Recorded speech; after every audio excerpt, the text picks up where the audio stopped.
Iran ও যুক্তরাষ্ট্রের মধ্যকার দ্বিতীয় দফা শান্তি আলোচনার ভবিষ্যৎ এখন অনিশ্চয়তার মুখে পড়েছে।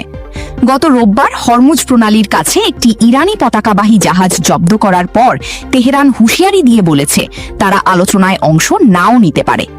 তেহরান ও ওয়াশিংটনের মধ্যকার 2 সপ্তাহের যুদ্ধবিরতি আগামীকাল বুধবার শেষ হওয়ার কথা আছে। মার্কিন প্রেসিডেন্ট ডোনাল্ড ট্রাম্প ইতিমধ্যে বলেছেন এই যুদ্ধবিরতির মেয়াদ বৃদ্ধি করার সম্ভাবনা খুবই কম। আর ইরান অভিযোগ করেছে অবরোধ আরোপ করে এবং যুদ্ধবিরতি লঙ্ঘন করে ট্রাম্প আসলে আলোচনাকে আত্মসমর্পণের টেবিলে পরিণত করতে চাইছেন কিংবা নতুন করে যুদ্ধের অজুহাত তৈরি করছেন। ইরানের পার্লামেন্ট স্পিকার এবং যুক্তরাষ্ট্রের সঙ্গে আলোচনায় অংশ নেওয়া প্রতিনিধি দলের প্রধান মোহাম্মদ বাঘের গালিবাফ সামাজিক যোগাযোগ মাধ্যম এক্সে একটি পোস্ট দিয়েছেন। সেখানে তিনি লিখেছেন, হুমকির ছায়ায় হওয়া কোনো আলোচনা আমরা মেনে নেব না। গত 2 সপ্তাহে আমরা যুদ্ধক্ষেত্রে নতুন কৌশল দেখানোর প্রস্তুতি নিয়েছি। ডোনাল্ড ট্রাম্পের প্রশাসন বলেছে পাকিস্তানে অনুষ্ঠিত হতে যাওয়া শান্তি আলোচনায় মার্কিন প্রতিনিধি দল অংশ নেবে।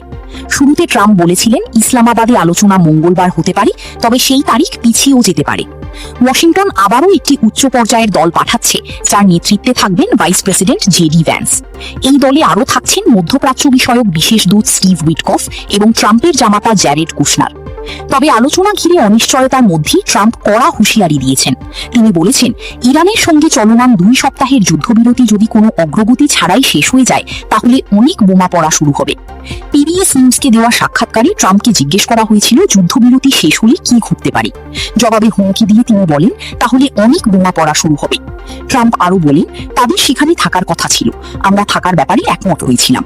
যদিও তারা বলছে আমরা একমত হইনি, কিন্তু না, সেটা স্থান নির্ধারণ করা হয়ে গেছে। এখন দেখা যাক তারা সেখানে উপস্থিত হয় কি না হয়।